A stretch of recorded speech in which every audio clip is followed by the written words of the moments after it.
I think this will be the final debunking for Byron Taylor Cohort on her red states have higher homicide rates than blue states that he cut and pasted off of an internet search.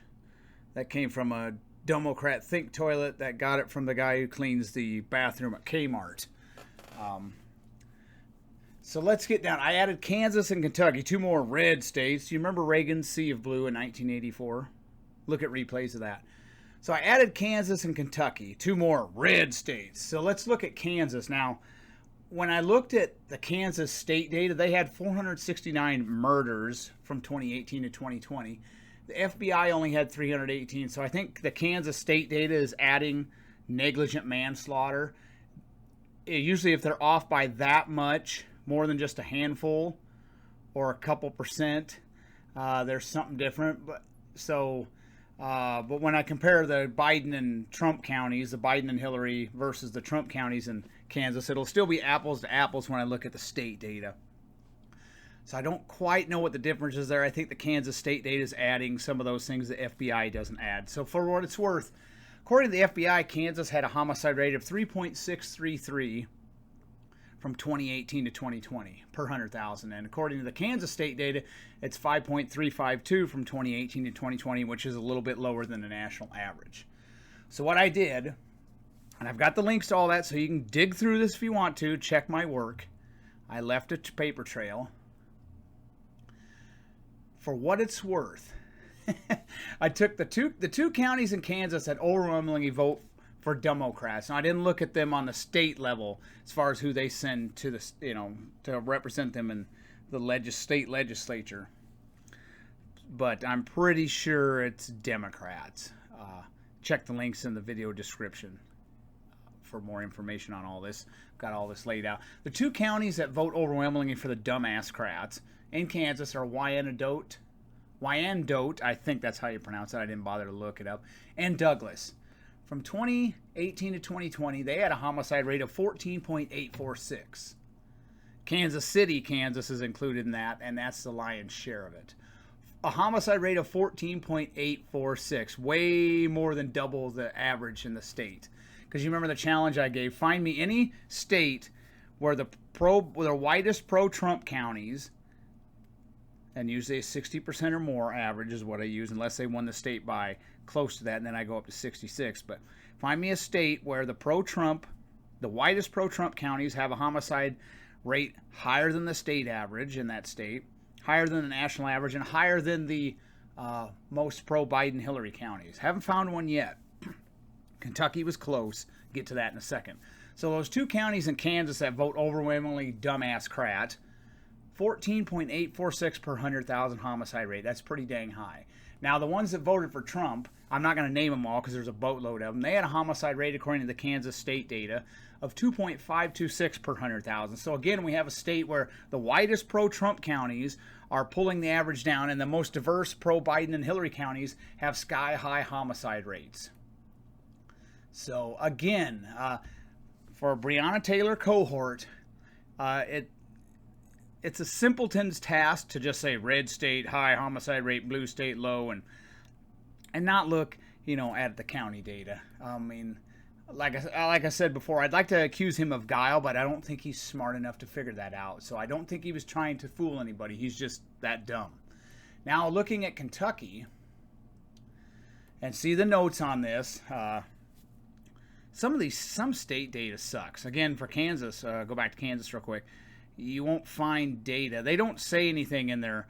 They don't say anything about justifiable homicides, whether they counted them or not, or negligent manslaughter. And Kentucky's data in at least one of the years was really crappy too. So I did the best I could. And so see the notes on that. Now the Democrat counties, Kentucky had a homicide rate according to the FBI of 5.866 per 100,000.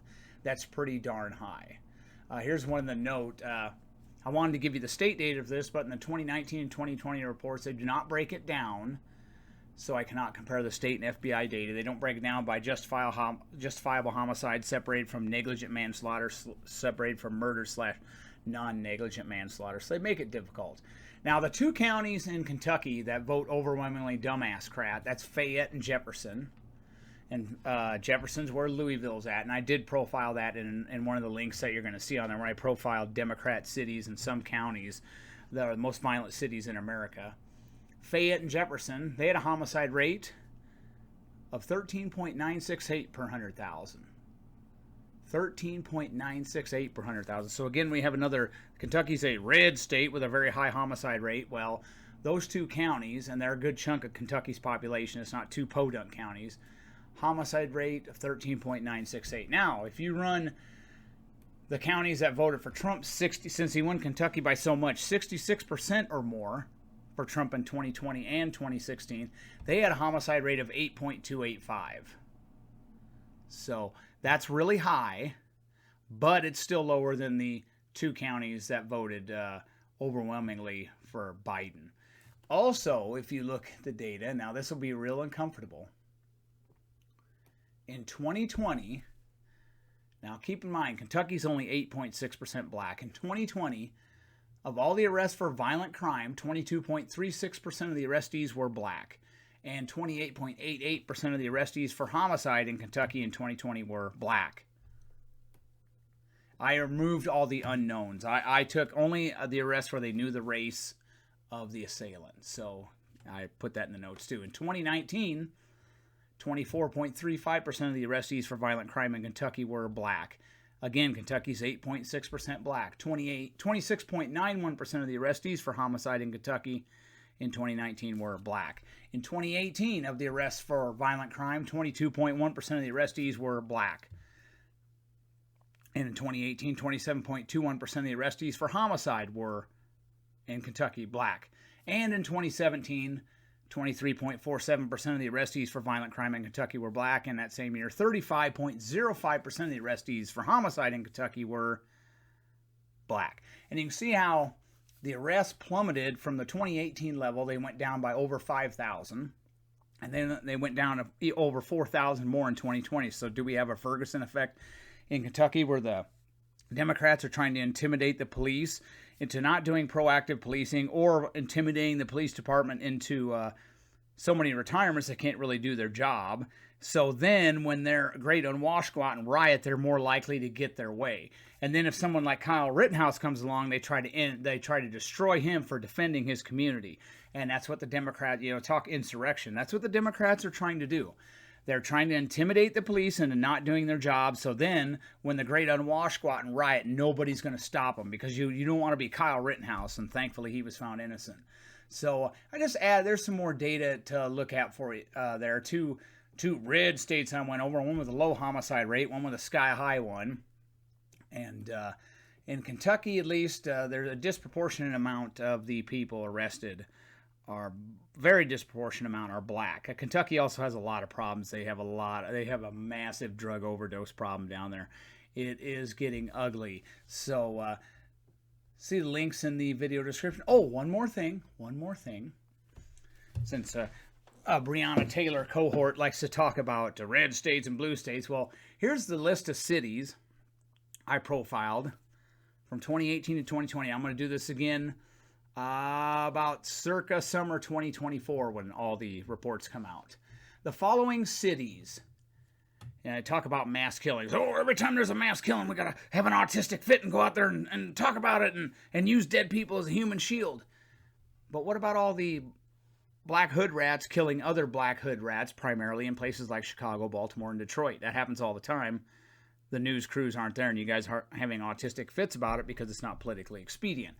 But anyway, in the following cities I'm going to mention, do you realize from 2018 to 2020, and I bet when I run these numbers for 2021 to 2023, I bet it goes up. But the following cities I'm going to mention averaged 14.22 homicides collectively every single day.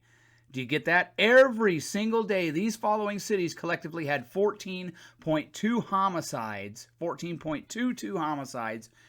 every single day. Those cities are Baltimore, Detroit, Cleveland, Jackson, Mississippi, Memphis, Birmingham, New Orleans, East St. Louis City, Atlanta, Bibb County, Georgia, Dougherty County, Georgia, Montgomery City, Alabama, Baton Rouge, Flint, Michigan, Philadelphia County, Pennsylvania, Pine Bluff, Arkansas, Rochester, New York, Buffalo, New York, Greensboro, North Carolina, Durham, North Carolina, Fayette, North Carolina, Milwaukee, Dayton, Ohio, Danville, Virginia, Portsmouth, Virginia, Hampton, Virginia, Newport News, Virginia, Petersburg, Virginia, Norfolk, Virginia, all owned by Democrats. I prove it too. I've got the data for that.